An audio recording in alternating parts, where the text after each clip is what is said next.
diciendo, bueno, sabes, queremos una solución de dos estados, ¿verdad? Y él dijo, absolutamente no, un solo estado, Palestina. Herir a civiles está mal, ¿no? Y dijo, no existe el civil israelí, todos son objetivos válidos. Vale, pero un atentado suicida es claramente erróneo. Me miró sin perder el ritmo y dijo, Habibi, esto es todo lo que tenemos. No quise negarme porque hasta ese entonces no tenía un colectivo al que pertenecer. Te engañas a ti mismo pensando, bueno, no lo dicen en serio, se moderarán, ya sabes, ellos. No es realmente así, te justificas, no se moderan, de hecho te vuelves más extremo. Ellos no cambian sus objetivos, pero consiguen que tú cambies quién eres, poco a poco, con el tiempo. Recuerdo cuando el 7 de octubre sucedió y me resulta doloroso decir esto, pero mi reacción fue que era algo bueno, saber que habían muerto israelíes. Saber que los israelíes sufrían era bueno. Tuve una opción. Yo tenía dos opciones, o bien aceptar esa realidad y retirarme de esa causa, o bien recurrir a lo que había hecho antes en el pasado, que consistía en negar, desviar y distorsionar por completo lo que realmente sucedía. Recuerdo que estaba mirando esos carteles de los rehenes, y en lo único que podía pensar era en cómo vi videos de alguien destrozando los carteles de los rehenes. Y realmente tuve este momento y sentí que duró una eternidad, pero tuve este momento en el que me dije a mí mismo, puede que seas un pedazo de mierda, pero no eres tan pedazo de mierda como para hacer algo así.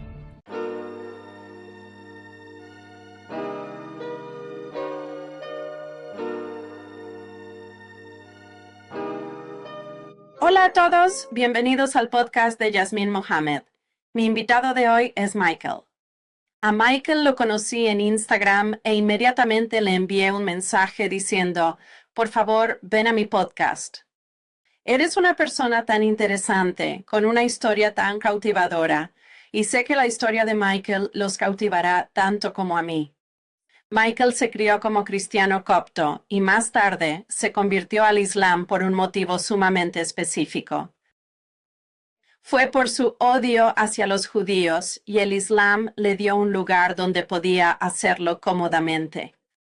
Nació en los Estados Unidos en una familia cristiana copta ortodoxa, pero durante muchos años fluctuó siendo agnóstico y simpatizó y abogó por los palestinos, hasta que se dio cuenta de que tenía que elegir entre su humanidad y su continuo apoyo a una causa que él cada vez veía más como moralmente en bancarrota y depravada.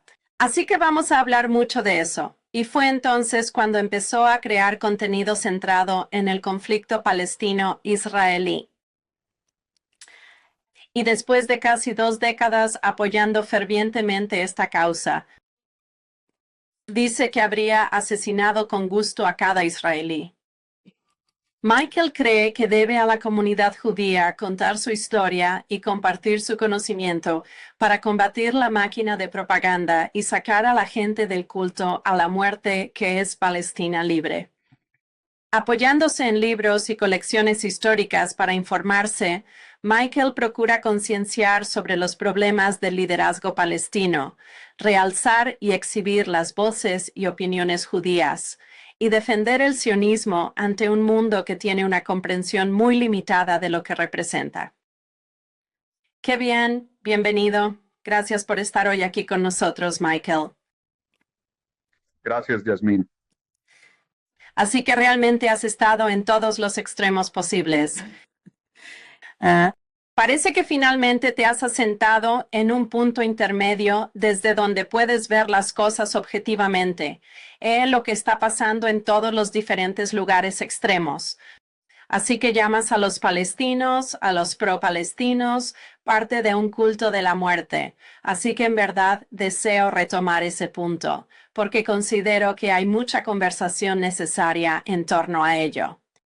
Pero antes de llegar a eso, quiero hablar contigo sobre tu identidad cristiana copta, porque he tenido a un par de cristianos coptos egipcios en este podcast, pero realmente siento que son un grupo del que no escuchamos lo suficiente, del que no sabemos lo suficiente. Así que tú, específicamente al crecer en Estados Unidos, como un egipcio copto ortodoxo, ¿cómo sentiste que estas identidades ¿Chocaban o se cruzaban? ¿Cuáles son las historias, algunas anécdotas que puedas compartir con nosotros para contarnos cómo fue crecer como un cristiano copto ortodoxo en Estados Unidos? Mago. Y lo digo muy en serio. Crecí aproximadamente a 1 hora de la iglesia ortodoxa más cercana en Massachusetts, por lo que los domingos tenía que despertarme a las 6 o 6:30 de la mañana para ir a la iglesia copta, y esto además de asistir a una escuela católica de lunes a viernes. Y como la gran mayoría de la gente copta tiende a residir cerca de la ubicación de su iglesia, no me crié rodeado de ellos como ellos sí lo hicieron entre sí. Y eso fue como, para mí ser copto nunca se sintió como una identidad, solo se sentía como la iglesia era todo lo que significaba para mí. Y yo siempre sostengo que mi crianza se centró mucho más en, diría yo, me crié como árabe egipcio predominando sobre mi identidad como copto egipcio. Y te daré una comparación para que veas la diferencia. Existen algunos coptos que al ir en su auto optan por escuchar himnos coptos debido al profundo resentimiento que sienten hacia el árabe. Esto se debe a que lo consideran un producto del Islam, de la conquista islámica de Egipto, y por ello rechazan cualquier cosa que esté relacionada con el árabe. Sí. Y luego tienes a mis padres que crecieron en las grandes ciudades, El Cairo y Alejandría, y mi padre, su familia venía de un entorno militar en Egipto, y mi madre, ya sabes, creció como una persona normal, como cualquier otro egipcio en Alejandría. Así que mis padres no tenían. Ellos tampoco poseían una identidad copta fuertemente arraigada, dado que eran, ya sabes, individuos cosmopolitas. Y por consiguiente, crecí con cantantes árabes como Abdel Halim, Farid al-Atrash, Kulthum, ¿entiendes? Eso fue una parte muy arraigada de mi educación. Recuerdo que, aunque no teníamos cable, sí contaban con dinero para un satélite y así ver sus canales árabes. Así que crecí, pero sin una identidad árabe muy marcada. Solo sabía que era egipcio y ya. Y al estar en Estados Unidos, mis padres querían que fue un esfuerzo un tanto contradictorio porque querían que yo fuera realmente estadounidense, pero al mismo tiempo nuestra casa era como la embajada de Egipto. Todo lo que pasaba en casa era Egipto y todo lo de fuera era Estados Unidos. Y aunque querían que fuera americano, al mismo tiempo los americanos me rechazaban, sobre todo tras el 11 de septiembre. Y fue después del 11 de septiembre que por primera vez me dijeron, tú eres árabe, es decir, yo. Crecí siendo bastante ingenuo en cuanto a Oriente Medio. Conocía Egipto y tenía nociones sobre este, pero en general era bastante ingenuo sobre toda la región. No me di cuenta de que había todo un mundo árabe más amplio al que Egipto estaba conectado. ¿Te diste cuenta de que no eras árabe? Años y años después, cuando las amigas libanesas de mi madre me dijeron, tú no eres árabe, y se enfadaron mucho por eso, porque las amigas libanesas de mi madre huyeron del Líbano durante la guerra civil libanesa, y recuerdo que el marido se enfadó muchísimo conmigo por decir que era árabe, se molestó de verdad. Pero sí, pues es. Nos colonizaron tanto que olvidamos quiénes éramos y ahora ya ni sabemos quiénes somos. Absolutamente lo hicieron. Ajá. La razón de no hablar copto en Egipto es porque Al-Hakim bi Amrillah cortaba las lenguas de los coptos. Sí, así que nunca poseí una marcada identidad copta. Yo poseía una identidad egipcia bastante sólida, pero tampoco una identidad árabe pronunciada hasta ya casi al finalizar la escuela secundaria, al ingresar a la universidad, momento en el que entré en contacto con egipcios, además de sirios, libaneses y palestinos. En Massachusetts, sentía que yo era el único egipcio que estaba allí. Realmente así fue. Después me mudé a California, por ahí del año 2004, me parece. Fue como justo al final de mi tercer año de la escuela secundaria, más o menos. Mi último año fue como un simple trámite antes de la universidad. Pero fue en ese momento cuando comencé a conocer a muchos más árabes y de esa manera fue que me adentré en todo lo relacionado con el movimiento pro-palestino. De acuerdo. ¿Visitaste Egipto con frecuencia mientras crecías? ¿Llegaste a vivir allí por un periodo extenso? Nunca residí allí, pero solía visitar el lugar con frecuencia hasta que cumplí los 14 años. Hasta los 14 años solía ir cada 2 años. y siempre era durante los meses de verano, así que pasaba, ya sabes. Siempre después de mi cumpleaños pasaba la segunda mitad de julio y la primera de agosto y luego regresaba. Esos son los peores meses para estar en Egipto. Ujú. Pasaba la mayor parte del tiempo en Alejandría, pero también iba a El Cairo un par de veces en cada visita para ver a la familia de mi padre. Eh, Entonces, al verte inmerso en los cultos antisemitas y el movimiento pro-palestino, con todo eso mezclado en una compleja sopa, ¿crees que el origen fue más bien? ¿Fue únicamente por tu identidad egipcia, tu fe cristiana copta o simplemente por tu identidad estadounidense? O sea, de dónde vino? ¿Cómo llegó a ti? Realmente no provino de mis padres para nada. De igual forma, no tuvo su origen en la iglesia copta. Mis padres eran extremadamente discretos en cuanto al conflicto israelí-palestino. Sabía que Egipto fue a la guerra contra Israel y perdimos. Mis padres no le daban importancia. Decían, sí, así fue, y ahora hay paz, y ya. El antisemitismo no se desarrolló en mí hasta que comencé a conocer, a entablar contacto con árabes y musulmanes árabes aquí en California. Y sabes, esta historia siempre me viene a la mente porque sucedió en los mismísimos albores de todo aquello. Estaba en un bar de shisha hablando con un anciano palestino. Tendría yo 17 o 18 años en ese momento y le estoy preguntando. Como que intentaba apelar a su lado moderado y le digo, bueno, a ver, queremos una solución de dos estados, ¿verdad? Y él dijo, en absoluto. Palestina de un solo estado. Y yo entonces le dije, bueno, pero no queremos, ¿sabes? Dañar a los civiles es un error, ¿verdad? Él dijo, no hay civil israelí, todos son objetivos legítimos. ya. Y entonces, en mi desesperación, pensé que si preguntaba algo, obtendría una respuesta moderada. Así que le dije, está bien, pero un atentado suicida es claramente un acto condenable. Y él me miró, sin titubear, y dijo, Habibi, es lo único que nos queda. Ya. Sí. Y entonces recuerdo claramente que ese fue el primer momento en que me detuve y me pregunté, ¿estoy completamente seguro de que esto es aceptable? ¿Estoy seguro de que es aquí donde quiero meterme? Pero no quise oponerme porque hasta aquel instante carecía de un colectivo al que realmente perteneciera. Mm. Realmente no encajaba ni con los coptos ni con los estadounidenses. No tenía ese colectivo y este me resultaba el más familiar porque, oye, ambos hablamos árabe. Tenemos una experiencia compartida, ya sabes, de ser de Oriente Medio y vivir en Estados Unidos. Escuchamos la misma música, vimos las mismas películas. Nuestros padres decían lo mismo. Me resultaba tan familiar que me parecía, ya sabes. Te engañas a ti mismo pensando, bueno, en realidad no lo dicen en serio. Se moderarán, sabes, ellos. En verdad no es así. Te culpas a ti mismo. Ujú. Porque uno quiere creer que es imposible que sean así realmente, y lo que termina ocurriendo es que ellos no se moderan. De hecho, tú te vuelves aún más extremista. Qué bien dicho, Michael. Tienes toda la razón. Y también has señalado algo muy importante sobre ese sentido de pertenencia. Para aquellos de nosotros que somos de primera generación, o incluso para quienes están ahora atrapados en línea y nunca sienten pertenecer a ningún lugar, hay muchísimas personas que se identificarían con lo que acabas de mencionar, ese sentido de pertenencia, el ser.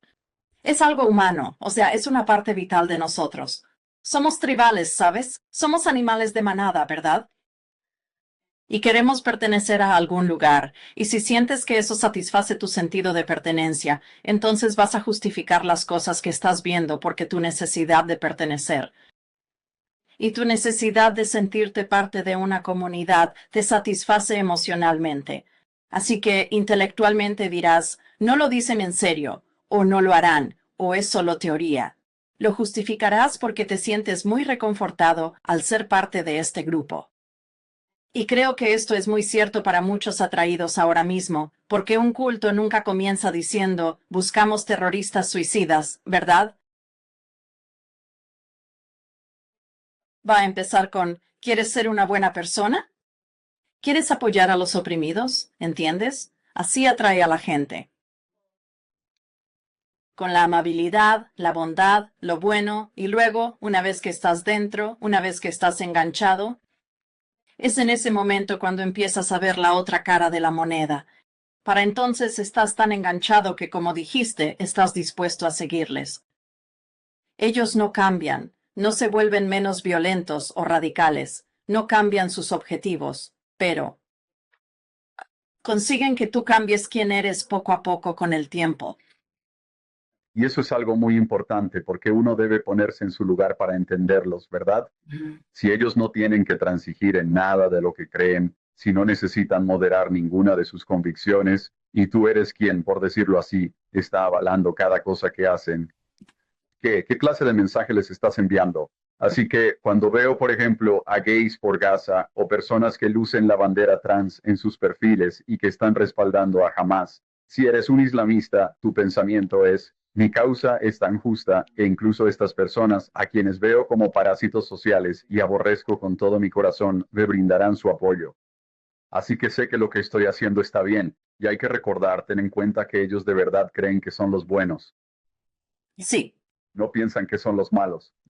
no, realmente sienten que Alá está de su lado. El mundo entero está de su lado. Mira cómo todos están apoyando y celebrando a Hamas, incluso cambiando sus fotos de perfil a las de los parapentistas. Es que sí, ellos están convencidos de que son los buenos. Sin lugar a dudas, ellos así lo sienten. Entonces, ¿te involucraste en este activismo pro-palestino? ¿El antisemitismo vino primero o vino después del activismo pro-palestino? ¿Cuándo? ¿Qué fue antes, el huevo o la gallina?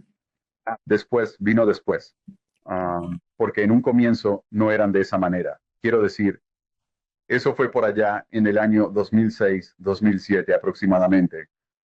Y en aquel entonces eran bastante más sutiles de lo que son en la actualidad. En aquel momento se referían a los sionistas, no a los judíos, ¿cierto? Aunque en árabe, como sabes, no decían sahayina, sino que decían Yahud. Claro. Pero usaban la palabra sionista más de lo que decían la palabra judío. Sí. Simplemente la cosa fue escalando y escalando y escalando. Recuerdo una vez, fuimos al cumpleaños de un amigo. Creo que era su 21º cumpleaños y él, siendo musulmán, estaba bebiendo, como suelen hacer muchos jóvenes de su edad en América. Y bueno, se embriagó y estábamos en Long Beach, caminando por las calles de Long Beach, y él empezó a gritar la versión en árabe de muerte a los judíos. ¿Eh? Se le soltó la lengua. Sí. Y era como, lo estaba gritando a viva voz. Sí, de verdad lo estaba gritando. Claro. Yes. Se transforma en un verdadero nido de avispas de antisemitismo. Y no es como si yo fuera el único no musulmán presente en el lugar. Había un par de cristianos árabes más, como un cristiano sirio, un cristiano libanés que también estaba allí. Pero observé que a ellos les ocurría la misma situación. ¿Sabes? Incluso usaban los mismos insultos. O sea, lo que hacían era que, si alguien era tacaño, decían: oh, eres un judío. ¿Por qué te portas como un judío? O sea, hasta ellos lo hacían. Es como una presión de grupo que te empuja a ceder ante tus instintos más llenos de odio. Y yo intentaba resistirme a eso. Quizás resistirme es una palabra muy fuerte. Intentaba como que mantenerme al margen de eso tanto como me fuera posible. Pero finalmente terminé cediendo, porque simultáneamente eres bombardeado con imágenes de palestinos sufriendo y además te inculcan que si yo, como parte de una minoría religiosa en Egipto, estoy experimentando sufrimiento, es porque en 1948 Israel se estableció y desestabilizó el Medio Oriente, por eso los musulmanes nos matan hoy. Oh, claro. Yeah. Eso tiene mucho sentido. Sí, o sea, nunca nos habían matado antes, ¿sabes? Exacto. Y lo de Dimi y Jizya, todo eso lo iniciaron los judíos. Yeah. Estoy visualizando lo que describes. Estás con musulmanes. Hay algunos asirios, coptos en la zona. El antisemitismo, ya sabes, abunda en este grupo de amigos.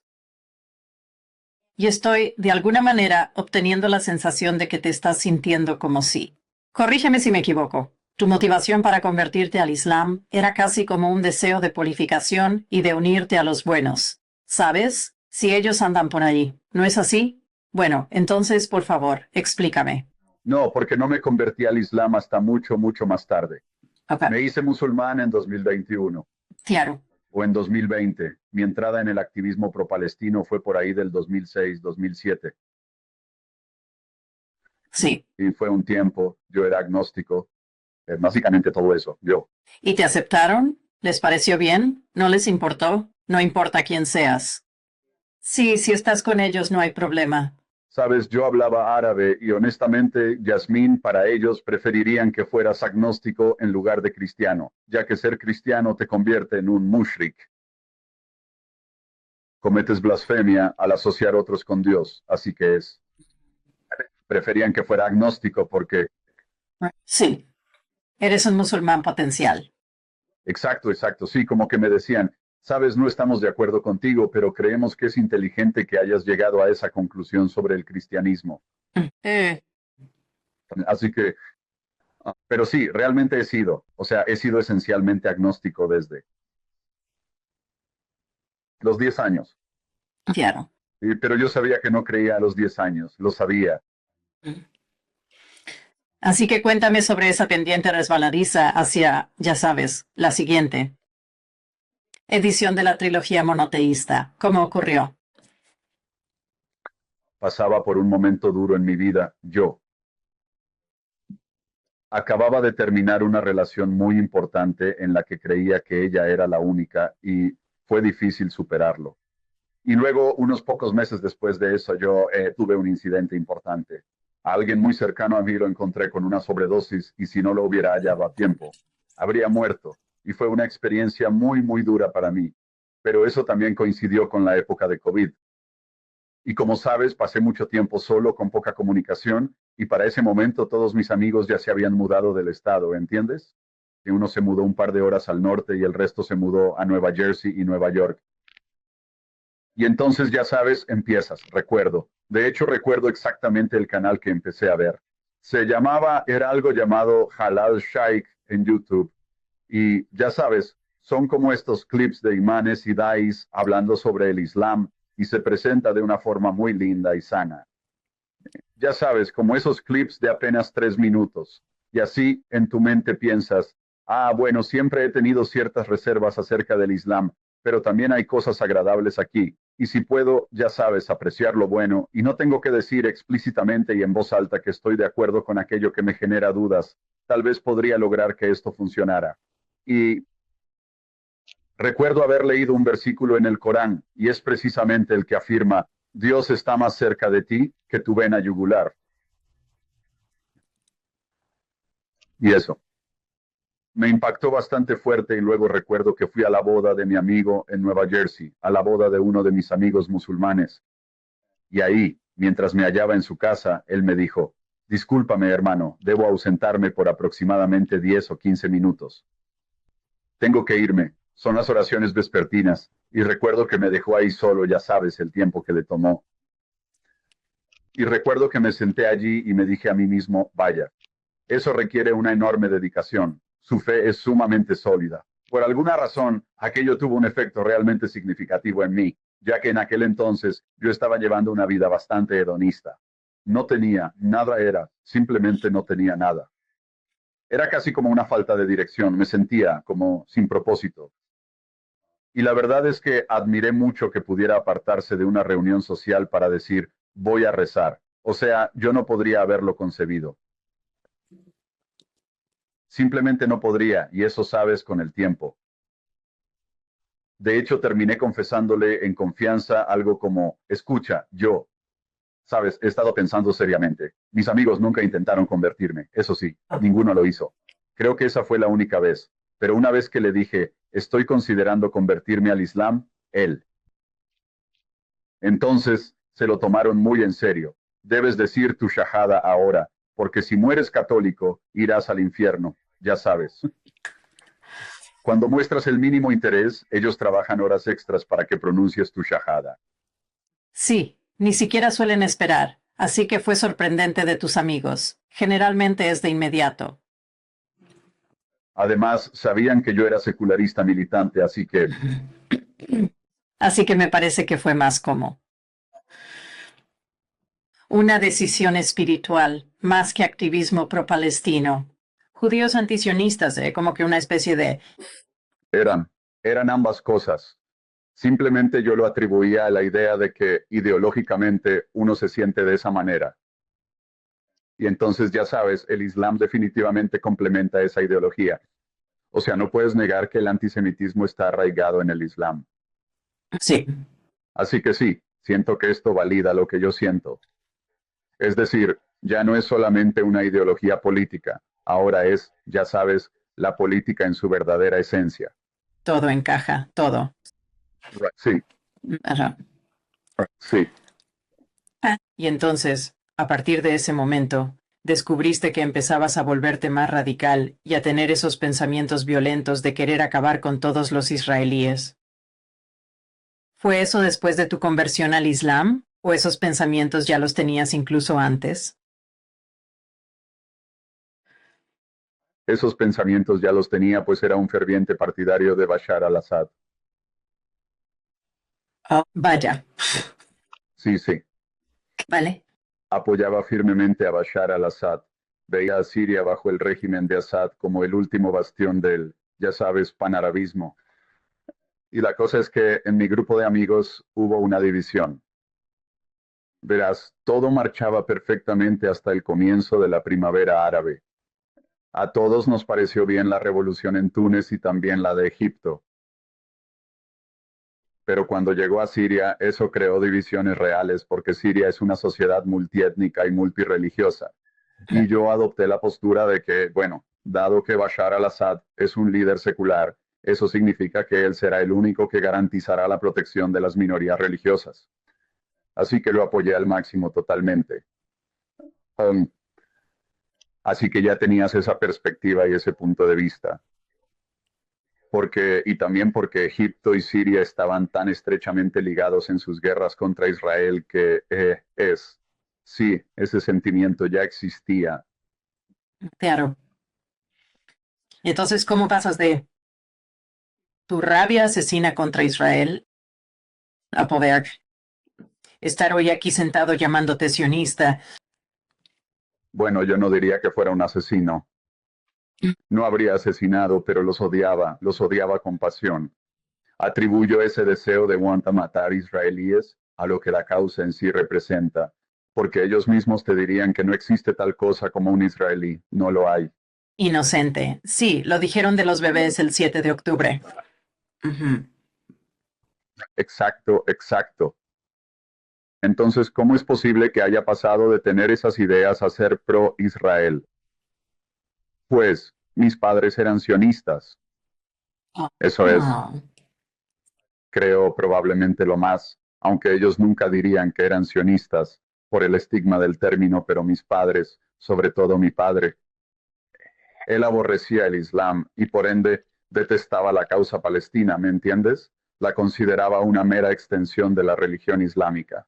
Así que considero que si yo hubiera sido criado en un hogar musulmán árabe típico o un hogar árabe cristiano, ya que muchos crecen con el mismo antisemitismo, si hubiera crecido en ese hogar, nunca me habría ido, ya que se me habría inculcado de por vida. Me lo habrían inculcado desde muy pequeño, pero ese no fue el caso. Mis padres siempre vieron la causa pro-palestina como inútil. Siempre apoyaron a Israel, lo cual, tenías un contrapeso. exacto, y en el fondo de mi mente siempre tuve presente. Y si me equivoco en todo, y bueno, todavía lo tengo en mente, tengo presente que podría estar equivocado en todo. Lo saqué de mi clase de filosofía. Porque en filosofía lo primero que aprendes es qué sabes, no sabes nada. Y, pero recuerdo el 7 de octubre. Y a mí, a decir verdad, me aflige expresar esto. Pero mi reacción fue que era un acontecimiento positivo en la jornada en que sucedió. Detesto decir esto en voz alta, pero así fue exactamente como me sentía. Sin embargo, en ese momento, con el paso de los días, salió información sobre el 7 de octubre. Las violaciones, las mujeres atadas a árboles y las mutilaciones, el prenderle fuego a la gente, el secuestro de, ya sabes, bebés y Ya sabes lo que hicieron en Nova y fue tan duro. Espera, ¿qué parte considerabas buena? Es decir, ¿qué información habías recibido que te llevó a decir que fue bueno? ¿Solo escuchaste que había resistencia, pero ignorabas completamente lo que había sucedido? Saber que murieron israelíes. Vale. Morir israelíes era bueno. Que los israelíes sufrieran era bueno.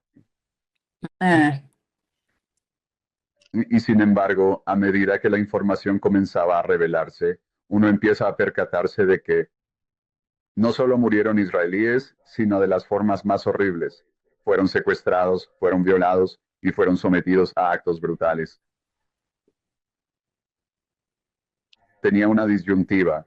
Podía admitir eso y distanciarme por completo de esa causa, o podía proceder tal como lo había hecho en ocasiones anteriores, que era, voy a negar, desviar, distorsionar lo que pasó, y yo tenía que elegir.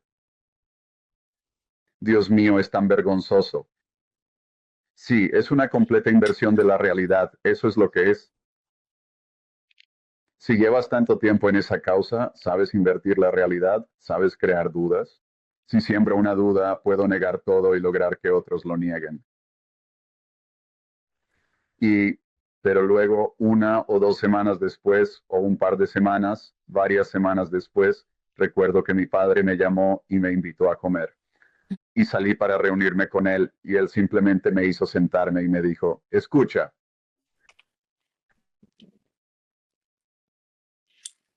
alguien me ha comentado que has estado publicando bastante, con una frecuencia mucho mayor de lo que acostumbras. Has sido increíblemente abierto al respecto, y es crucial que comprendas que Hamas actuó y agredió sexualmente a mujeres. Ataron a mujeres, las quemaron vivas, las mutilaron, y él me dijo, si continúas con esto, me temo que te transformarán en algo completamente distinto. Siento que voy a perderte a causa de esto. Ujú. Y a mi padre no le gusta hablar de política conmigo, hasta ese momento, porque siempre chocábamos. Yo realmente los consideraba traidores a mis padres, de verdad. Y le costó mucho hacer esa llamada porque sabía que yo estaba profundamente ideologizado, eso era lo que me pasaba. Así que le costó muchísimo hacer esa llamada. Y luego recuerdo que 1 semana después, durante Halloween, es decir, aún en el mes de octubre, y recuerdo que me dirigí a San Diego con mi novia y mi amigo de aquel entonces. Mi novia y mi amigo, y una noche estábamos de bares. Recuerdo que paré en un semáforo en rojo, esperando a que se pusiera en verde, y delante de mí veo una especie de estructura y tiene carteles de los rehenes pegados. No recuerdo qué rehenes eran exactamente, pero solo recuerdo que mientras miraba esos carteles de los rehenes, mi único pensamiento fue que había visto videos de personas desfigurando carteles de rehenes, lo cual me impactó profundamente. Ajá, y de verdad tuve este momento y sentí que duró una eternidad. Duró una eternidad, aunque quizás fueron 5 segundos, pero me dije a mí mismo, puede que seas un cabrón, pero no lo suficientemente vil como para ser capaz de hacer algo semejante, sí. Y ese fue el primer instante que experimenté en el que se sintió como si, sabes, no puedo describirlo, Yasmín, la única forma es que la sangre en mis venas se evaporó. Sí, fue lo más cercano que he tenido a una experiencia extracorporal. Ajá. Estaba viendo el póster de los rehenes y más tarde, después, gente que yo odiaba. Desde hace mucho tiempo empezó a gravitar hacia la causa pro-palestina, gente como Anne, Tate y Candace Owens. Son personas que de verdad despreciaba. mm, Y en cuanto los encontré del mismo lado que yo, a personas que yo consideraba estafadores, exclamé, Dios mío, oh, ya, como que yo simplemente. Te sientes asqueado de ti mismo por qué. claro. Y yo veía a esta gente como personas que se aprovechaban de los débiles y vulnerables.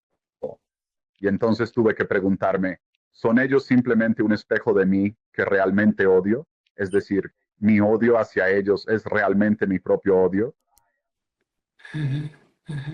Y eso fue algo que Lentamente me estaba carcomiendo, lentamente, y luego veía cómo reaccionaban.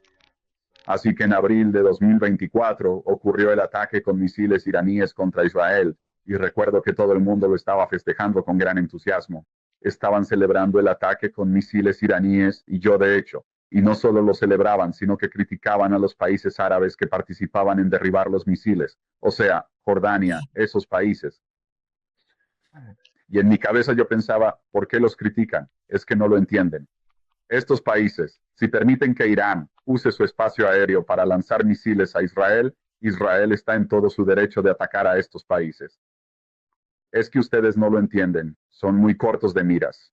Y otra cosa es que yo siempre apoyé el movimiento Mujer, Vida, Libertad, y era muy difícil compaginarlo con los asuntos pro-palestinos. Era como sostener un carbón al rojo vivo. Claro. Y era este patrón de comportamiento obsceno y asqueroso que había tolerado por un periodo tan prolongado y en verdad llegué a mi punto de quiebre. Y fue así que llegó el momento en que yo lo dejé por completo y o sea, no solo lo dejé, sino que como que me retracté de todo y le di un tiro en la maldita cabeza. Y lo borré todo, cada cosa en mi perfil, todo. Palestina libre, lo borré. Cada post que hice, borré todo.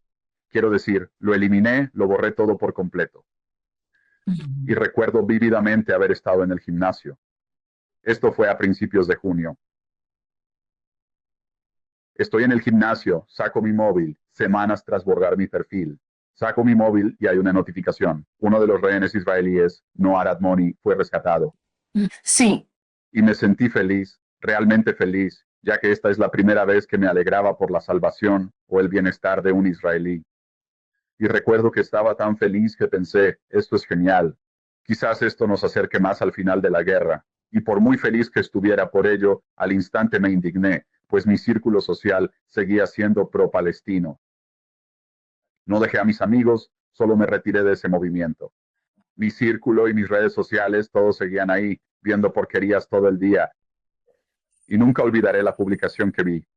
Era de un comediante palestino llamado Sami Obeid, y él decía, si alguna vez soy tomado como rehén en algún lugar y tienen que matar a cierta cantidad de personas para liberarme, prefiero que me dejen como rehén. Y yo pensé, esto es lo más deshonesto que he visto en mi vida, porque ahora mismo tengo a mis perros conmigo. Si secuestraran a uno solo de mis perros, quemaría el maldito mundo para recuperarlo. No me importa, no escatimaría esfuerzos para recuperar a mis perros. Así que no puedo imaginar lo que es tener a un ser querido secuestrado por el régimen de terror más brutal y despiadado que puedas imaginar. Así que eso, recuerdo haberme sentido tan enojado porque me pareció sumamente deshonesto, tan poco genuino. Claro. Perdón, me puse muy intenso. No, Michael, solo quisiera atravesar la pantalla y darte un abrazo. O sea, es que has expresado muchísimas cosas. Antes de nada, tengo que felicitar a tu padre por ser un hombre fuerte, sólido y de bien. Sabes, él vio a su hijo convertirse a la religión que detestaba, y aún así se mantuvo a tu lado, te dejó hacer lo tuyo y seguir tu propio proceso. Pero cuando te vio perdiendo tu humanidad, celebrando la muerte de personas inocentes, él dijo, debo actuar. Le estoy sumamente agradecida por eso.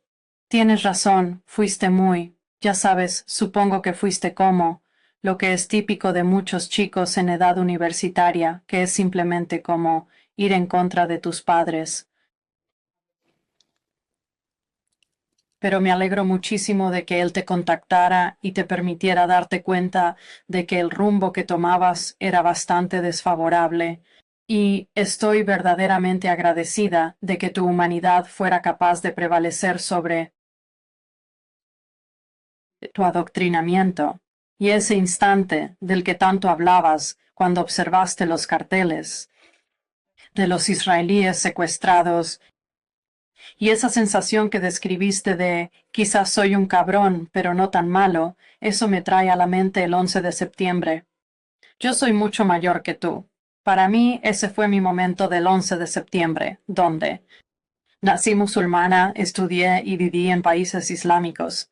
Estos eran mi gente, mi comunidad, mi identidad. Esto era todo cuanto conocía. y al verlos a ellos, celebrando con inmensa alegría, júbilo y gran emoción, con la moral por las nubes, viendo cómo moría gente inocente durante los ataques del 11 de septiembre. Exactamente tuve ese mismo sentimiento que describiste. Fue como si yo misma. No puedo ser tan mala, ¿me entiendes? He aceptado todo de esta religión y comunidad hasta ahora, pero no puedo más. Aquí es donde nuestros caminos se separan. De hecho, hice una publicación. Cuando aparecieron todos esos videos de gente arrancando las fotos de los rehenes, y me dije, incluso siendo una musulmana adoctrinada, incluso siendo antisemita como era, completamente cubierta con el niqab y casada con un terrorista, tan extremista como uno podría imaginar. Jamás pude haber arrancado las fotos de personas que fueron tomadas como rehenes por terroristas. Es que no, sus mentes han sido verdaderamente poseídas por un nivel de odio que sobrepasa cualquier cosa que yo pueda comprender. Así que estoy realmente agradecida de que tuvieras esa semillita en el fondo de tu mente que describiste, de sentir constantemente, ¿estoy equivocado en todo? Eso es muy sano.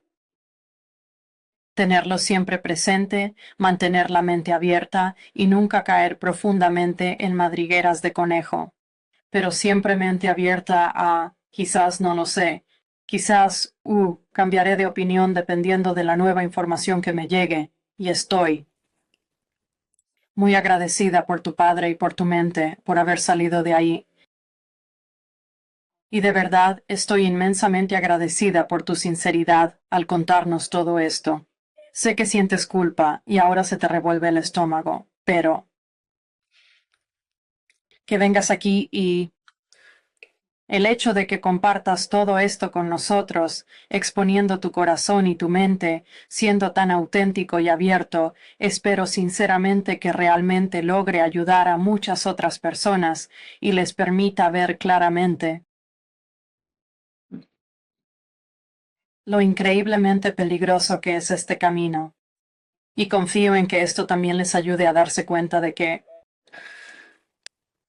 la resiliencia de la humanidad y el hecho de que yo me recuperé, el hecho de que tú te recuperaste porque las personas pueden desanimarse muchísimo, ¿no es así? Pero yo, de verdad creo que historias como la tuya dan esperanza. Eso es lo que haces hoy por la gente, Michael. Incluso antes de eso, antes de la época en la que me encontraba frente a esos carteles de rehenes, en 2013 o 2014, recuerdo que había una familia judía que residía en la ciudad de Itamar, en la Cisjordania. Y recuerdo que los terroristas irrumpieron en la casa y asesinaron a todos, incluyendo a un indefenso bebé en su cuna. Y recuerdo que aquella fue, de hecho, la primera vez en que abiertamente condené el terrorismo palestino y expresé mi más profunda solidaridad con las familias israelíes. Y recuerdo ese momento porque recuerdo cómo me silenciaron a gritos. Claro. Mis amigos árabes musulmanes y su giro, Israel se lo buscó, que no pudo haber surgido de sí. Y ese momento en particular también me llamó poderosamente la atención. Y siento que mi padre también experimentaba cierto remordimiento por el camino que yo había elegido en la vida, porque él sabe que en cierto modo es la razón por la que dejé de creer en el cristianismo, sabe que es la razón por la que dejé la iglesia. Claro. Sí, en ese momento hubo algo muy específico. Yo era un diácono en la iglesia a pesar de mi voluntad y ya sabes, solía tener que levantarme como a las 7 de la mañana e ir a una liturgia de 3 horas en una iglesia copta. Y en una ocasión estaba tan sumamente cansado que ya no podía mantenerme en pie por más tiempo. Recuerdo que bajé al baño y apoyé mi cabeza en el rollo de papel higiénico porque estaba tan mullido y lleno que lo usé como almohada. Me desperté porque mi padre pateó la puerta y empezó a darme una paliza. Y fue a partir de ese momento que exclamé pensando, no sé lo que soy, pero ya no soy cristiano. Detesto profundamente esta maldita religión. Así que él sabe que es la razón por la que dejé de creer. Entiendo. ¿Y hoy te consideras, digamos, culturalmente copto o algo así? ¿Agnóstico? ¿Cómo te identificas ahora? Creo en un poder superior, pero no soy nada religioso. Desconozco su naturaleza. Entiendo. Pero eso es todo. Es casi como un compañero de piso con el que no tienes trato, ¿sabes? Es como, sí, no me interesa tener una relación con él. Culturalmente copto, podría decir que sí, porque de vez en cuando, ya sabes, mi madre, hay como un festival copto en una iglesia. Mi mamá quiere que la acompañe, así que lo hago. Es agradable y divertido. Claro. Pero como copto solo significa egipcio, puedo aislar esta identidad egipcia como puramente egipcia, no egipcio árabe. Sí, Así que eso es lo que más me enorgullece. O sea, ni siquiera orgullo, es simplemente, esa es mi identidad. ya. Mira, Sí, muy recientemente fui a Egipto y para mí fue como una peregrinación personal en la que me encontré visitando los lugares del antiguo Egipto que al crecer creí que eran la era de la ignorancia y que no deberíamos sentirnos orgullosos de eso, que todo es absurdo preislámico. Regresé con una nueva mirada de puro aprecio y asombro, de verdad, por los antiguos egipcios y su asombrosa capacidad de forjar la civilización humana, ¿entiendes? Ellos consiguieron absolutamente todo, la medicina, la política, el arte. Realmente fue asombroso y bello, y me hizo sentir una conexión verdaderamente maravillosa. Ahora, por supuesto, el hecho de que yo provenga de una familia egipcia con historial de colonización es bastante distinto a lo que sería para ti, siendo tú un copto. Es realmente increíble ver que tu linaje de egipcios coptos es tan notorio. Estoy segura de que lo has presenciado, donde la gente publica fotos de perfil suyas y luego de, ya sabes, todos los bustos que tenemos de los faraones y ellos. Es que tienes la misma estructura facial. Es como, queda tan sumamente claro que este es tu origen. Eso con toda seguridad debe llenarte de gran orgullo. y di 100% copto egipcio. Ni siquiera me salió un poquito de griego, me quedé sorprendido.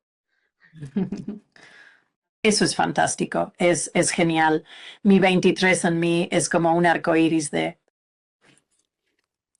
no sé, quién sabe qué pudo haber pasado y cómo ocurrió todo, pero lo veo simplemente como violaciones y conversiones forzadas. ¿Y quién más sabe de qué otra forma terminé con todas estas etnias tan diversas en mi ascendencia? Pero yo elijo identificarme con la parte egipcia de mi herencia, y esto fue bastante complicado para mí, desenredar todo, ya que la palabra árabe significaba Islam, ser egipcio era Islam. Todo estaba muy conectado para mí y, ya sabes, no se puede. Si hablas con un amigo egipcio, todo girará en torno al Islam. Incluso con cristianos egipcios, siempre surge el inshallah, alhamdulillah, mashallah, lo que sea, todo el tiempo. Para mí todo aquello resultaba muy perturbador y no lograba manejarlo. Pero me llevó un tiempo y esa visita a Egipto fue en 2022 o por ahí, así que reciente, donde finalmente pude comenzar a establecer una conexión genuina con la nación sin que su componente islámico me provocara una reacción tan intensa. Claro que tuvo mucho que ver el hecho de que tengo muchos amigos ateos que residen en Egipto en este preciso instante. Y entonces ellos eran las personas a las que yo abrazaba y que me acogían con cariño. Sí, es difícil, pero me alegro lo lograras, porque tenemos mucho de qué enorgullecernos. Quizás no la situación actual de los acontecimientos. Sí, aunque mi madre me prohibió ir a Egipto, porque tengo un tatuaje hebreo y sí, es así. Vale, sí, tendrás que tapártelo. De hecho, son los nombres de la madre y los dos niños que fueron secuestrados y asesinados. Los bebés vivas. Sí, Vaya. Qué bonito. Estoy muy orgullosa de ti, Michael. Saliste de esto bastante rápido. O sea, todo es muy reciente. Asombroso. Sí, relativo. Sí, relativamente reciente fue. Diría que en mayo de 2024 me eché para atrás, pero no comencé a hacer ningún tipo de... Incluso con mi activismo me costó muchísimo tiempo como dar la cara. ¿No? Sí, estoy orgullosa de ti. Tu resiliencia es asombrosa. Me alegra que estés aquí. Muchos tienen las manos levantadas y quieren hablar. Así que tendré que pasar a un segundo plano y dejarles la oportunidad. Pero sí, solo. Mi amor, gratitud y profundo respeto por ti. Eres, sin duda, una persona asombrosa. Courtney, comenzamos contigo. Hola, ¿cómo te encuentras? ¡Hey! Hola, Mike y yo nos conocemos de hace tiempo. Estoy tan orgullosa de ti y este es el mejor episodio al que he asistido hasta ahora. Yo solo pienso que eres un ser humano increíble y tengo una pregunta de dos partes. Entonces, ¿cómo percibes la actitud de la comunidad judía frente a la paz con los palestinos en contraste con la postura de la comunidad árabe? Y también, ¿cómo te recibió la comunidad judía cuando empezaste a expresar tu opinión? Porque sé que tardaste un tiempo en expresar tu opinión desde que empezó la guerra y los judíos se han vuelto muy desconfiados. Así que sí, me encantaría saber eso. Entonces de hecho, voy a comenzar al revés. Voy a responder primero a la segunda pregunta. En parte, bueno, no fui del todo honesto con los amigos judíos que había conocido hasta un mes o dos antes de que me atreviera a publicar sobre el tema. Creara la página de Instagram Coptic Hapara. Había hecho amigos judíos, pero les había dicho, siempre he sido pro-israelí porque estaba muy avergonzado. Estaba tan avergonzado que si les decía la verdad me rechazarían. Y entonces recuerdo que, por ejemplo, a principios del año pasado, empecé a ir a una sinagoga porque desarrollé un interés por el judaísmo. Y luego recuerdo haber asistido a Purim, y la verdad es que fueron increíblemente dulces y muy amables conmigo. Me dieron como una cajita de regalo de Purim, con Osnei Haman y todo. Y de vuelta a casa en el coche, recuerdo que estaba realmente feliz, pero de inmediato me deprimí porque me puse a pensar en todas las cosas horribles que había dicho a lo largo de mi vida. Mi implicación en la causa, y estaba tan abrumado simplemente por la culpa, volví a casa y publiqué una confesión que duraba casi 20 minutos en mi página personal. Y era básicamente una confesión dirigida a mis amigos judíos e israelíes que había hecho hasta ese momento. Y cuando ellos se enteraron, me preguntaron, ¿solo eso? Porque decían, hemos escuchado cosas mucho peores. O sea, esto. Es tan común para la gente que nos odia. Ellos no les importa, no les importó. Así que han sido tan amables y me han perdonado tanto. Me perdonaron más de lo que yo me perdonaba a mí mismo. Y con regularidad recibo mensajes de personas judías que me dicen, espero que algún día puedas perdonarte a ti mismo plenamente. Sí. Así que, sinceramente, no existe nada que se le parezca. Verdaderamente no hay nada. Jamás experimenté algo así en mi vida. Y para dar una respuesta a tu primera pregunta acerca de cómo reciben los judíos la perspectiva de paz, a diferencia de mis amigos árabes y musulmanes. Los judíos, como es natural, se han movido más y más a la derecha. Podemos decir que esto sucede desde la segunda intifada, pero sin duda, desde el 7 de octubre se han movido más. Y no sienten que la paz sea una posibilidad real. Pero sí afirmaré que la esperanza más profunda que todos ellos comparten es que en algún momento lograrán establecer la paz con sus vecinos. Y todavía hay muchos israelíes que quieren una solución de dos estados. Yo personalmente no creo en una solución de dos estados. No creo en un estado palestino. He leído mucho sobre la historia, conozco bien la cultura. Sé lo intrincado que está entrelazado con el islamismo y el irredentismo islámico para creer que una solución de dos estados es posible. Pero todavía conozco a muchos israelíes que sí la quieren. Aún conozco a un buen número de israelíes liberales de orientación centrista que anhelan la paz. Y sabes, es mucho más aún entre la diáspora judía que se encuentra en Occidente. Y lo que diría que es la mayor diferencia con mis amigos árabes es que literalmente nunca hablamos de paz. Si los escuchas hablar ahora mismo, no oirás la palabra paz. Escucharás un énfasis muy marcado en el concepto de justicia. Y lo que la justicia significa para ellos es muy distinto a lo que tú y yo entenderíamos por justicia.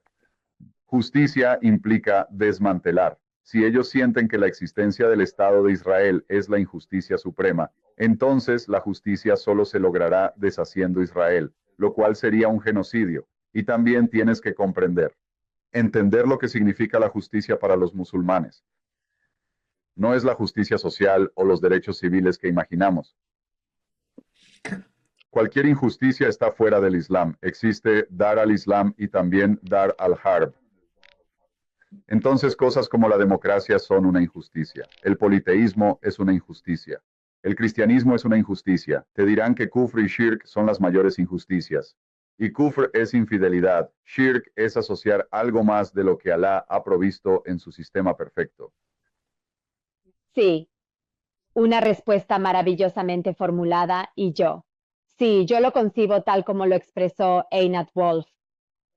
Creo que para mí sigo creyendo que la paz es una necesidad existencial.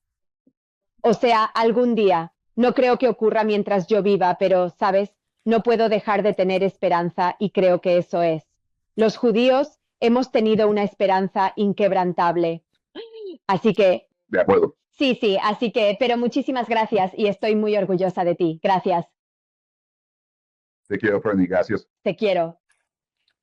He tenido una experiencia muy similar a la que describiste, Michael, en tantos niveles. Ira, es tu turno ahora.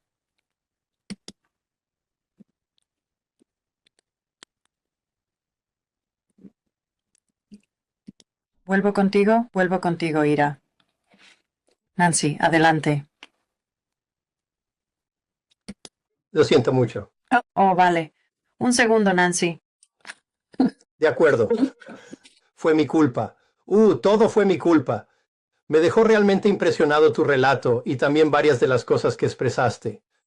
Algo que me impactó y que me plantea una pregunta es que, cuando veías a personas gays, trans y otras minorías, a quienes los militantes islámicos odiaban y matarían, las veías manifestándose por Hamás y por los militantes islámicos. Ellos te decían, y tú lo creíste en su momento, que la razón por la que lo hacían era porque la causa de los militantes islámicos es tan justa. Es la más justa de todas las causas. Y no dudo de que eso es lo que dicen esas élites, entre los gays y los trans. Pero ahora que ya no crees que sea la más justa de todas las causas, o ni siquiera justa, ¿cuáles crees que son las verdaderas razones por las que las élites militantes, o los ideólogos militantes, y otros grupos minoritarios, incluso minorías que son violentamente oprimidas y odiadas por los militantes islámicos, andan por ahí apoyando ruidosamente al Islam militante y a Hamás? Debo decir que pertenezco a un par de esas minorías. Soy judío de etnia, y nuestros militantes y élites izquierdistas, incluyendo un vecino justo enfrente, apoyan mayormente a Hamás, activamente. Porque lo siento de verdad. Adelante. Es crucial comprender cómo se muestra la causa palestina en Occidente. No la presentan como una causa estrictamente islámica, ni enfatizan que Hamás es un grupo islamista. Se presenta puramente como luchadores por la libertad. Dicen, oh, bueno, ni siquiera son todos religiosos y ya sabes, son huérfanos y todo eso, y así.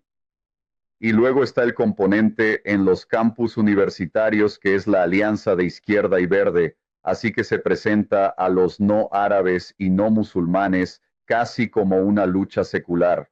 No tienes que ser musulmán ni árabe para unirte, lo presentan como algo muy personal. Exactamente, y ellos se apropian del lenguaje de los izquierdistas y de la justicia social, pero no se apropian de sus creencias. Se apropian del lenguaje, pero no de las creencias.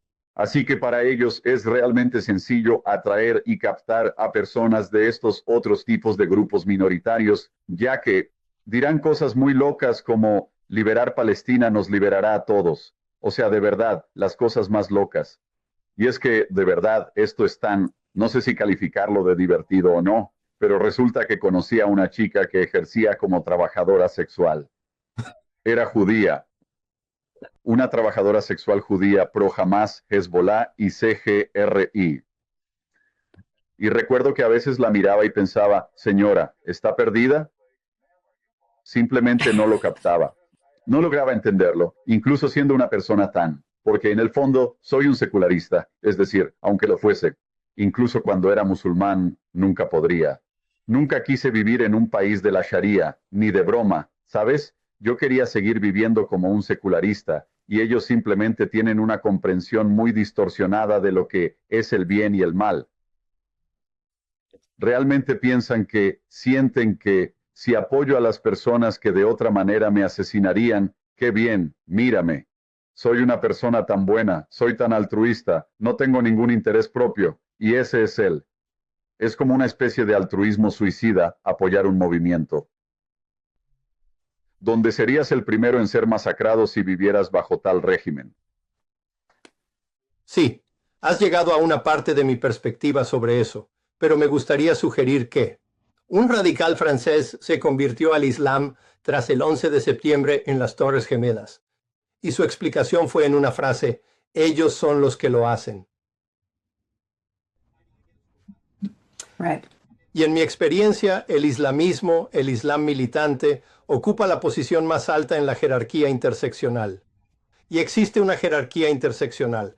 Ellos están en la cima, ya que son los más útiles para la causa antioccidental. Ese es el verdadero criterio.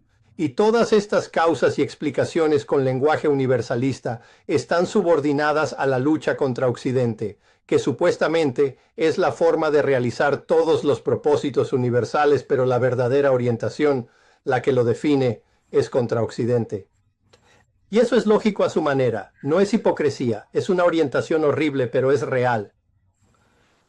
Absolutamente, absolutamente. Es decir, existe. Existe una chica que se llama Yanan Matar. Ella es una autora palestina y es una de las...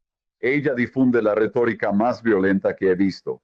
Y ahora está en gira con su libro y logré que le cancelaran 2 eventos, uno en Los Ángeles y otro en Nueva Jersey. Al final reprogramó el de Jersey, y lo más loco del que pudo reprogramar en Jersey fue que consiguió que Jewish Voice for Peace lo promocionara en la Quaker House. Y entonces no pude cancelarlo a tiempo porque simplemente no atendían sus teléfonos. Solo abrían como los viernes o sábados, pero sabes, me parece una locura que hayamos llegado a este punto en la vida, que esta mujer tiene escritos que afirman la inexistencia de Israel y su sociedad. Nada es sin provocación para los sionistas. Culpó a la familia Vivas de su secuestro y muerte. Sí. Mi vecina de enfrente es una mujer judía que de hecho forma parte de la organización Jewish Voices for Peace. Es simplemente repugnante. Yo mencioné que ella intentaba debatir conmigo como una liberal de verdad, ¿eh? Pero no es antisemitismo, dijo. Yo le dije, pues algunos de ellos sí lo son. Jewish Voices for Peace, Dios, eso es antisemitismo militante. Y ella dijo, soy de Jewish Voices for Peace. Uf. Ajá. Es duro. Yeah. Son antisionistas, seguro, y son lo que se describe como los judíos que se odian a sí mismos. Ajá. Sí, no soy sionista, soy no sionista. El antisionismo hoy día es antisemitismo. Ajá. Gracias, Iga. Gracias por la presentación, es maravillosa. Yeah. Creo, hay algo que es sumamente importante destacar en este punto, con todo lo que has expresado, Michael, y es que ellos comprenden la mentalidad occidental de una forma excepcional, verdaderamente a fondo. Pero aquí en Occidente no llegamos a comprender realmente su mentalidad. E incluso cuando personas como tú y yo intentamos expresar nuestros pensamientos, como bien decías, la gente no quiere aceptarlo. No logran concebir que esto sea cierto. No se alinea con su sistema de creencias sobre la esencia de la humanidad. ¿Me entiendes? Para ellos son combatientes de la resistencia, que buscan justicia, ¿no? Pero no quieren creer lo que intentamos decirles, que es la verdad sobre lo que son estos grupos. Es como si nos hubieran intervenido, como a Occidente. Y nuestra mentalidad, es evidente, nuestra forma de pensar, de ser, cómo empatizamos, esa empatía suicida que mencionas. Ellos saben que al mostrar esas imágenes, reaccionaremos emocionalmente al instante, sin que nos importe el contexto. Si ves a un bebé sufriendo, no te va a importar cuál es el contexto. Tú, nos tienen enganchados, ¿sabes?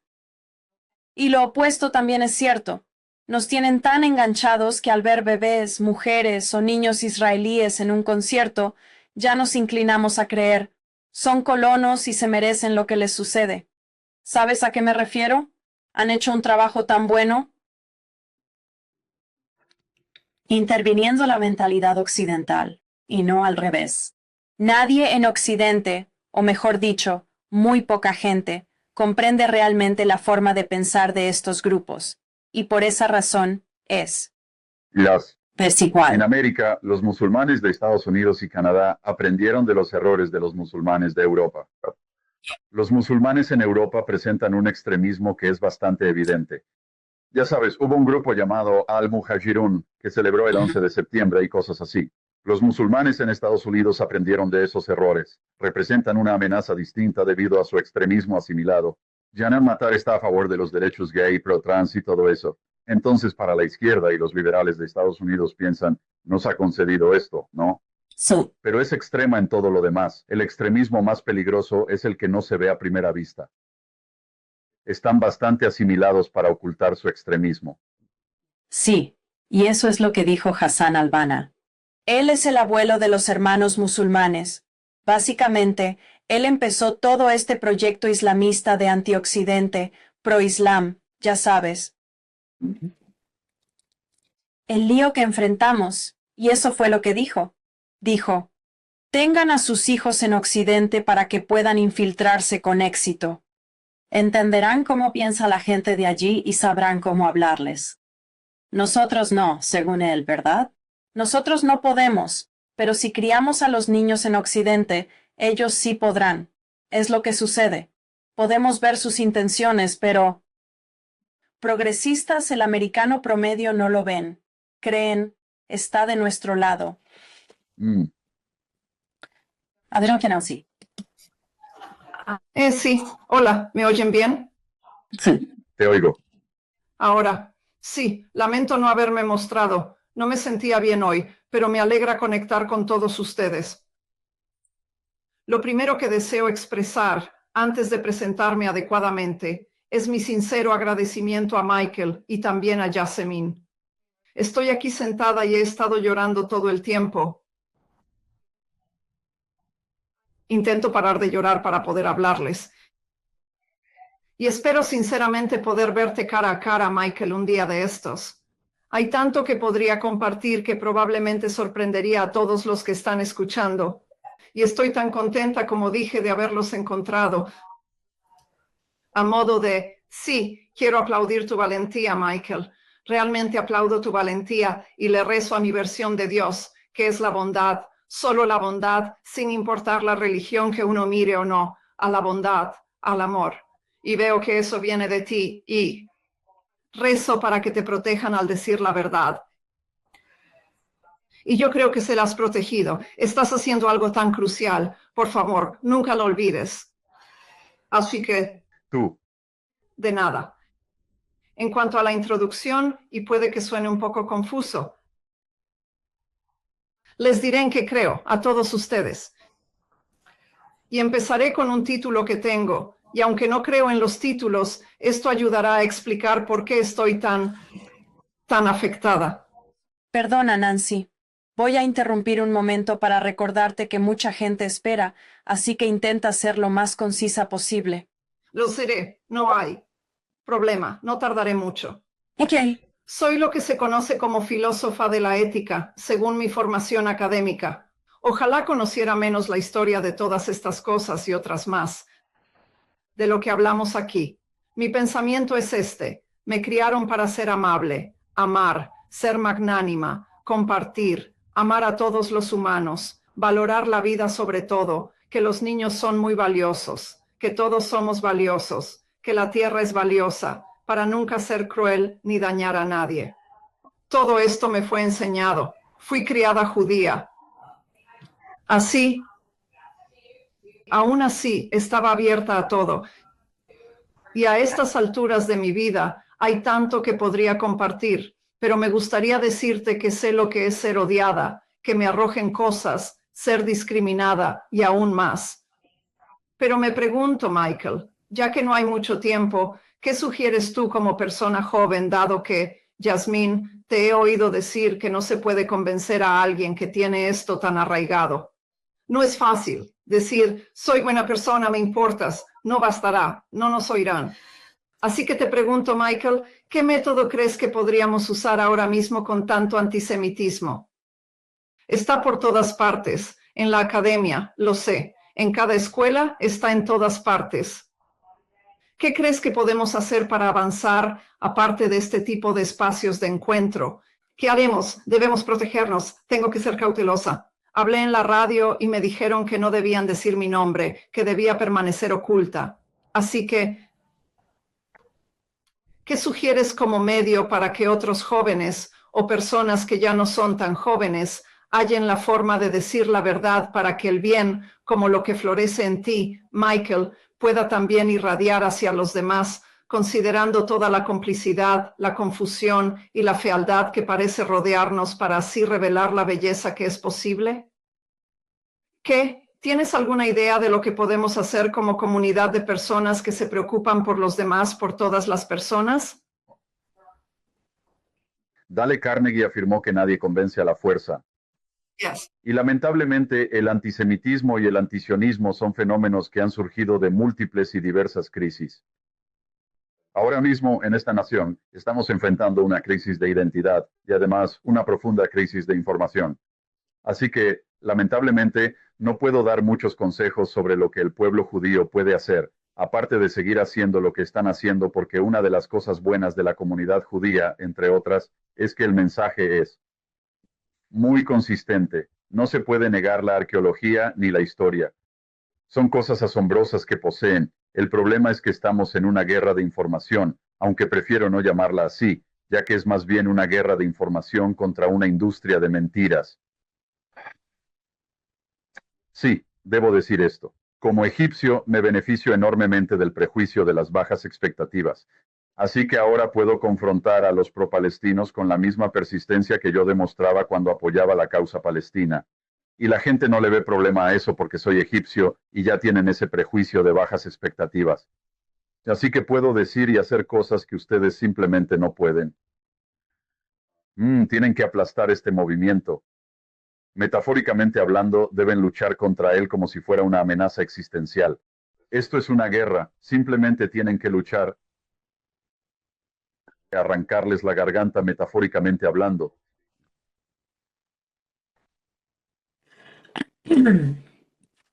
Sí, pagarles con la misma moneda. Gracias. Sí. Gracias por tu pregunta y muchas gracias, Michael. Mars, tú eres el siguiente.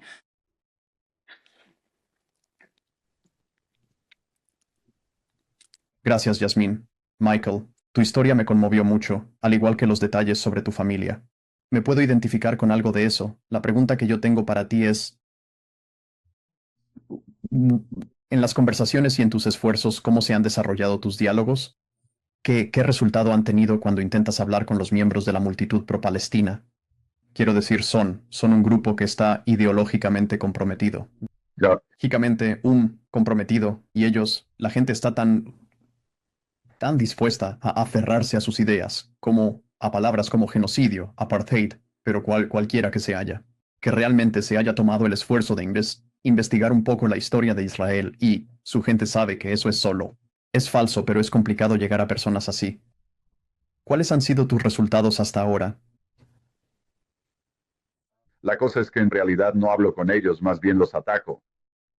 Es mi firme convicción que las tácticas que hemos utilizado nosotros, que ya sabes, voy a decir, el lado más razonable del mundo, el lado razonable de la vida, creen que no han funcionado porque fundamentalmente estás intentando luchar contra el fuego con, ya sabes.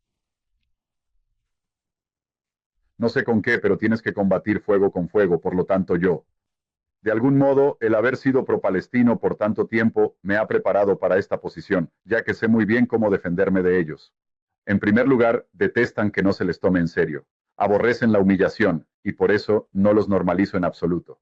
Para mí, sencillamente, no los normalizaré. No les voy a otorgar la dignidad de, por ejemplo, dirigirme a ellos como si fueran, ya sabes, seres humanos comunes con opiniones ordinarias. Ya sabes que esto no estamos hablando de gente que está un poco a la izquierda o un poco a la derecha del centro.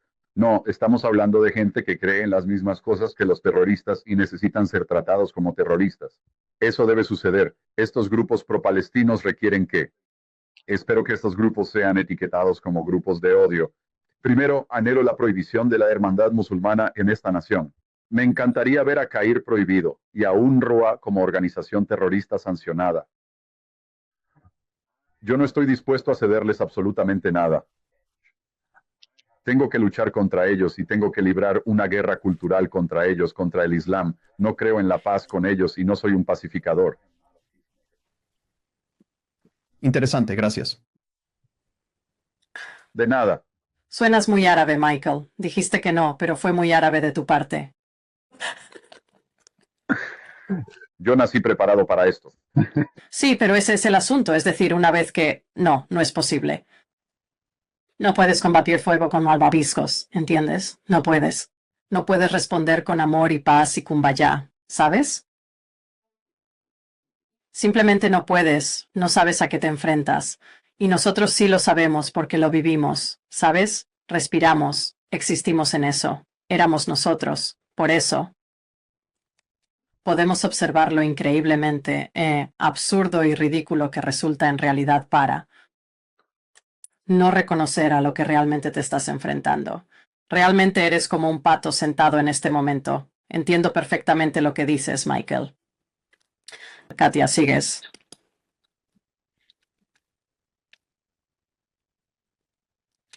Hola. Iba a decir que estoy completamente asombrada por tu gran valentía y honestidad, pero cuanto más te escucho, más me asombro de este equilibrio de como bulbul, lo siento, cómo se pronuncia. Vulnerabilidad. Sí, y también esta pasión, esta garra y este espíritu de lucha. Es como increíble. Muchas gracias por tu historia. Quería preguntarte cómo estás haciendo frente a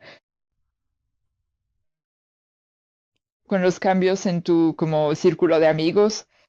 Supongo que están sucediendo muchísimas cosas en ese lugar y también, o sea, ¿has encontrado una comunidad donde sientas ese sentido de pertenencia en este momento en lugar de la anterior? Aquí con nosotros. Sí, Voy a decir algo sobre esto. Voy a decir esto. Es que ya no ando buscando un sentido de pertenencia. Porque como bien sabes, reconozco plenamente que las opiniones pueden ser fluidas y que tanto los grupos como los colectivos también lo son. No voy a atarme a una postura que puede cambiar fácilmente. Debo confesar que he perdido a la vasta mayoría de mis amistades, un 99% de ellas, y en este momento tengo. Así que, tengo armenios que se casaron con gente de mi familia, que forman parte de mi familia armenia ampliada, e incluso ellos. Esa fue la única parte de mi familia que se puso en mi contra, mi familia armenia. Pero, ¿sabes? Me encanta donde estoy ahora mismo. Socialmente. La verdad es que no necesito mucho en mi vida social. Tengo a mis queridos perros, a quienes amo inmensamente y que me brindan una alegría constante. Además, cuento con un pequeño círculo de amigos íntimos, lo cual es más que suficiente para mí. Estoy verdaderamente feliz con la persona que soy, me siento cómodo con mi ser, y esto es más valioso para mí que cualquier otra cosa. No tengo la intención de vincularme a ningún colectivo. Tengo este conjunto de creencias y creo que son justas, y actúo en base a esas creencias. Pero sí, Israel mañana, por alguna razón, actuara como los cuerpos de la Guardia Revolucionaria Islámica, la versión judía o una dictadura militar. No podría obligarme a continuar dando mi apoyo al gobierno. No podría hacerlo, ya que iría en contra de todos mis valores. No es una cuestión de te apoyaré a toda costa, diferente de cómo me comportaba con el movimiento pro-palestino. ¿Sabes? Y los israelíes, y esto es lo bueno, sé que los israelíes tampoco querrían que los apoyara a ese precio. Muchos de ellos no querrían. No diré que toda la sociedad israelí sea monolítica, ni que todos sean estadistas increíbles. No, siempre hay un elemento tóxico en cada sociedad. Sin embargo, los israelíes, en su mayor parte, mantienen este equilibrio. Deseamos ser un Estado judío democrático. No queremos ser como los países circundantes, y por esa misma razón, yo tengo fe en Israel. Gracias. De nada. Precioso. Para los que nos ven en vídeo, no pueden apreciar todos los corazones que Michael recibió por su bella respuesta, y a mí me encantó, me fascinó escucharla. Me alegro de que hayas llegado a ese punto. Creo que es el lugar más sano. Cuanto más pequeño sea tu círculo, y por supuesto, si incluye perros, es lo mejor. Pero sí, simplemente mantenerte. Mantenerte auténtico y genuino, sin dejarte arrastrar por la influencia de ninguna tribu, culto, religión o grupo al que pertenezcas, sino simplemente ser fiel a tu propia esencia. Bello. Kenka, es tu turno. Hola, verás, justo en este instante estoy aquí, intentando organizarme mientras sujeto la correa de mi perro, así que un segundo. Pues, antes que nada, quería comentarles. Disculpen si hay ruido en el fondo. Quería comentarle a Michael que, especialmente la parte que compartiste sobre tus padres, yo experimenté algo similar, aunque no relacionado con la religión. Así que creo firmemente que es admirable que hayas tenido el valor de compartir eso, porque la transparencia, en mi opinión, no sé, siento que a mí me transformó en una persona mucho mejor. Así que, sinceramente, mi más sincera enhorabuena. Y además, quería comunicarte que, sin importar la ideología de tu entorno, honestamente, no importa si es pro-palestino, pro-israelí o cualquier otra, solo deseo que encuentres un círculo que te acepte exactamente tal como eres, ¿sabes? Nada más. Y además, soy israelí. Y al inicio de esta conversación, sinceramente, me resultó sumamente difícil escuchar de dónde provenías, ya que, honestamente, lo único que anhelo es poder existir. Yo simplemente aspiro a vivir. O sea, eso es todo lo que quiero. Y yo, no lo sé, para mí resultó bastante difícil. Es como si estuviera realmente entristecido de que, sin importar lo que haga, el simple hecho de querer vivir libremente es... No sé, es como la sensación de vivir en pecado. No sé, como si no mereciera simplemente vivir. Así que, sí, me alegra que hayas podido salir de esa situación. De eso, pero es que, no sé, es muy desalentador. Bueno, ese era yo y no puedo encontrar el botón de la cámara, pero tú, Pancake, mi perro, también te manda saludos. Hola a ti y a tu perro. Sí, ese es el problema.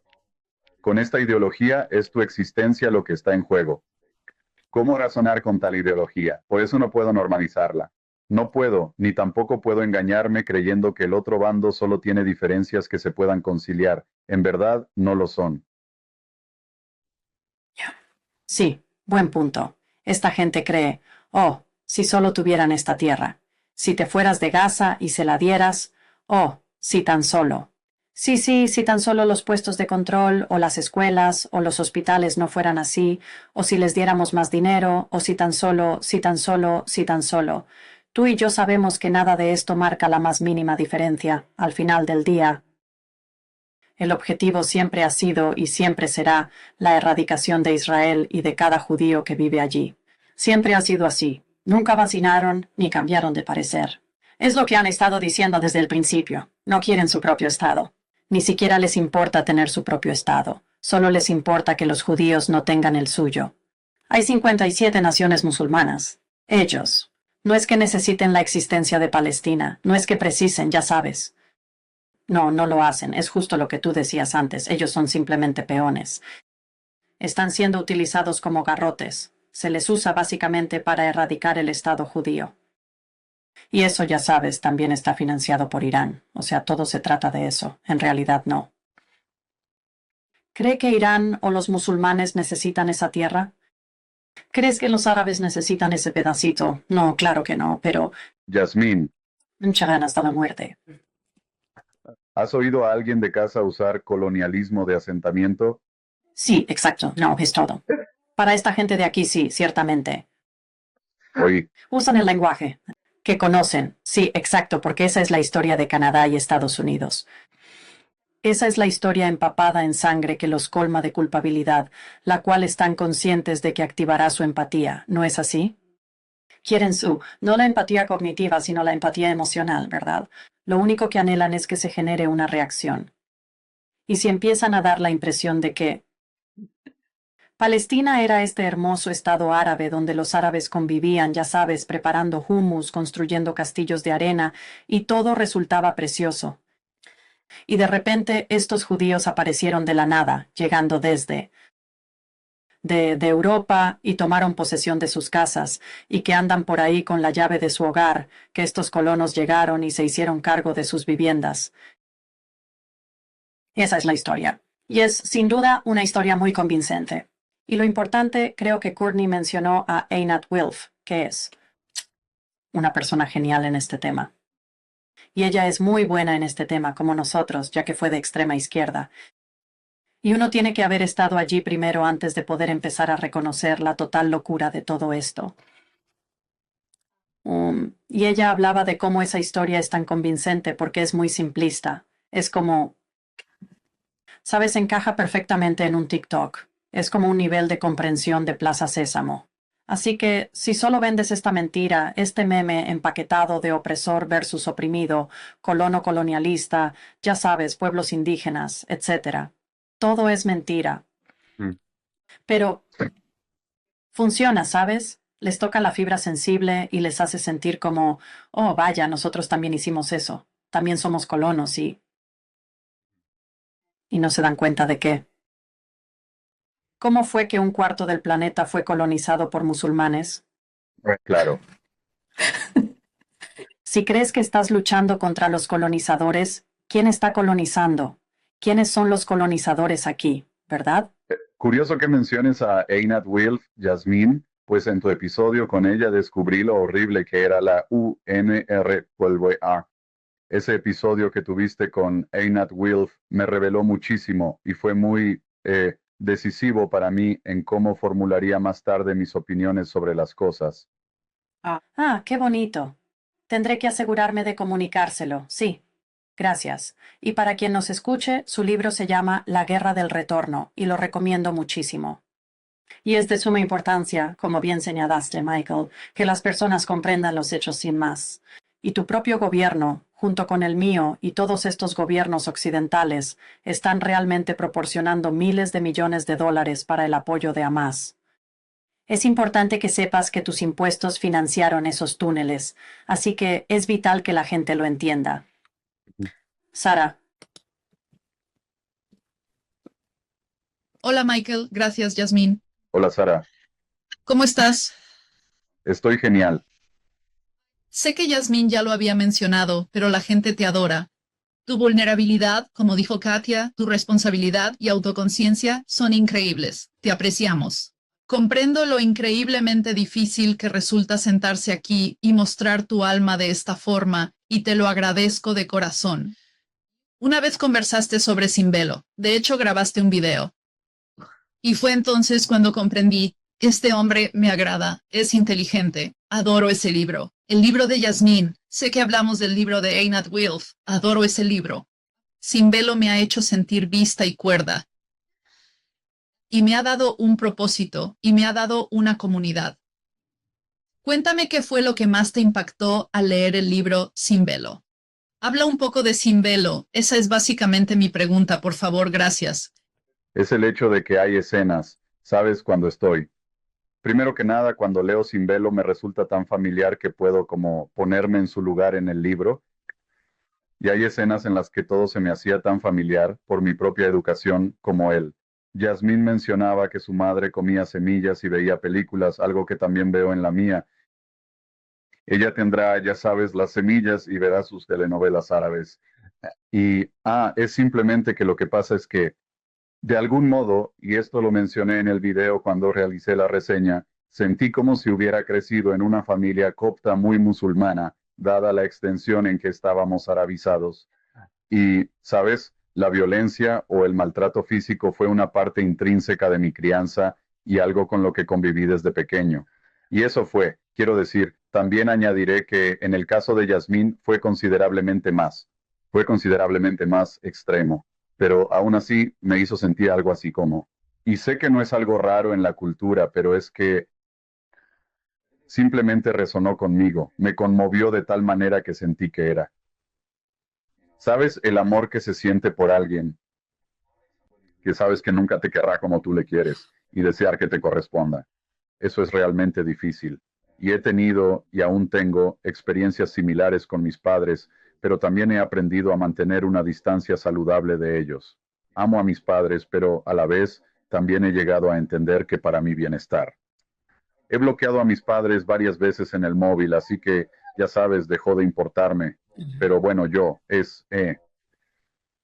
solo me recordó la importancia de los límites Mm. y defender de verdad quién eres. No intentes hacerte pequeño por nadie. ¿Te enseñó eso mi libro? Porque a mí me costó 20 años más entender ese mensaje.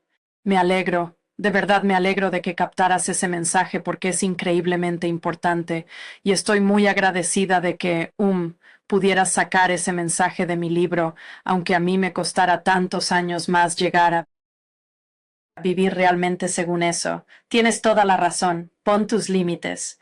No te minimices. Estoy inmensamente orgullosa de ti por haber alcanzado este punto, por estar donde estás a tantos niveles. Has atravesado, siento que, múltiples vidas para llegar a donde te encuentras hoy. Has pasado por tanto, has pasado, sí, como si te hubieras reencarnado unas 6 veces en esta única vida. Así que tienes muchísima sabiduría que compartir, y anhelo leer tu libro algún día, pues sé que incontables personas van a aprender de él y van a empatizar contigo y lo que digas va a resonar en ellos. Y sé que ayudarás a muchos a ver más allá del adoctrinamiento y a superar la disonancia cognitiva en la que viven, sea cual sea el culto o la ideología.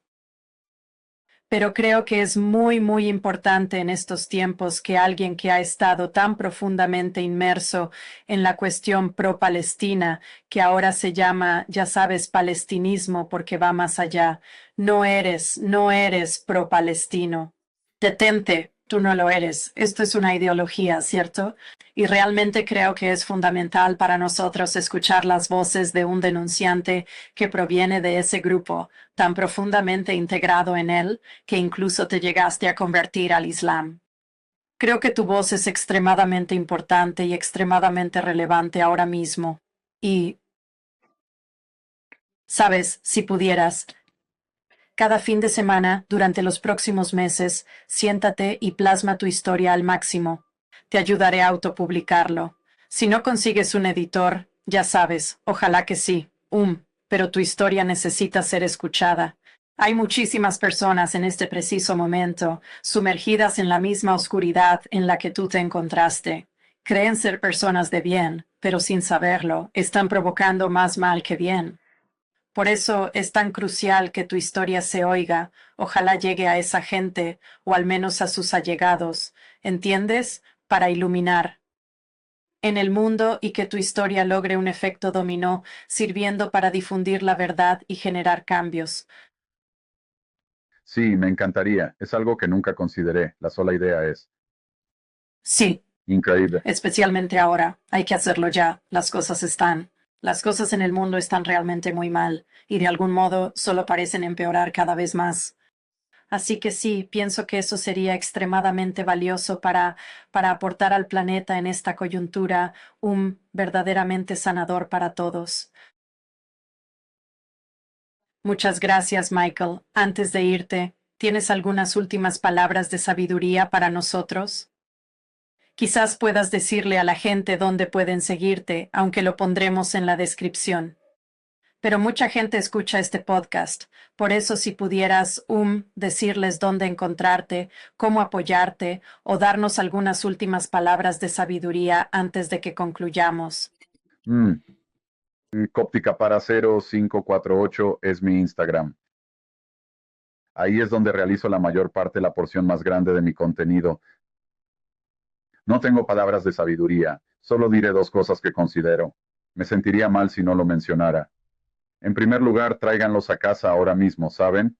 Todos anhelamos el regreso a casa de los rehenes, y algo que debo hacer por la comunidad copta es que recientemente una joven copta de nombre Damiana, de la ciudad de Miña, fue secuestrada y convertida a la fuerza al Islam. También necesitamos que ella regrese a casa.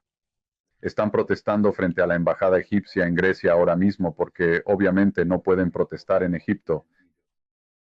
Lo que las mujeres coptas sufren en Egipto es una pesadilla, sobre todo en el Alto Egipto. ¿Y saben qué? Tengo que extender esto. No es solo cosa de coptas, sino de egipcias en general. Del 80 al 90% sufre mutilación genital femenina. Es un crimen absoluto contra las mujeres de Egipto. Por favor, mantengan a estas personas en sus pensamientos y, si se enteran de algo al respecto, compártanlo, ya que no somos suficientes para difundir la verdad. Muchas gracias, Michael. Valoro mucho que hayas traído el tema de las mujeres. Sabes que me toca de cerca. Tienes razón, y no solo en Egipto. Niñas hindúes, sikhs y cristianas en Pakistán. Esto es lo que hacen, ¿verdad? Así que, sí, muchas gracias por visibilizar estas causas tan importantes. Y es importante que la gente empiece a reconocer los patrones de comportamiento. Ya sabes, los hilos que lo conectan todo. A la gente le agrada considerar esto como casos aislados, pero tú y yo bien sabemos que tienen una raíz común y no lo están. Y todo viene de una religión que les dice que las mujeres no musulmanas son cosas para ser usadas. Ese es el propósito del hijab, para diferenciar entre a quién puedes violar y a quién no, ¿verdad? Y por eso las niñas y mujeres israelíes fueron tratadas como lo fueron el 7 de octubre, porque les enseñaron que ahora que has creado esto, ya sabes, han creado la noción de ser combatientes de la resistencia y en guerra. Esto implica que pueden tomar a estas mujeres, hacer lo que quieran con ellas, y se considera perfectamente lícito en el Islam. ¿Me sigues? Por eso los combatientes del ISIS. Sí, quieren pelear como en el siglo VII, pero al ser derrotados buscan los convenios de Ginebra. Sí, sí. Hombre, tendría que tenerte aquí por otras 2 horas.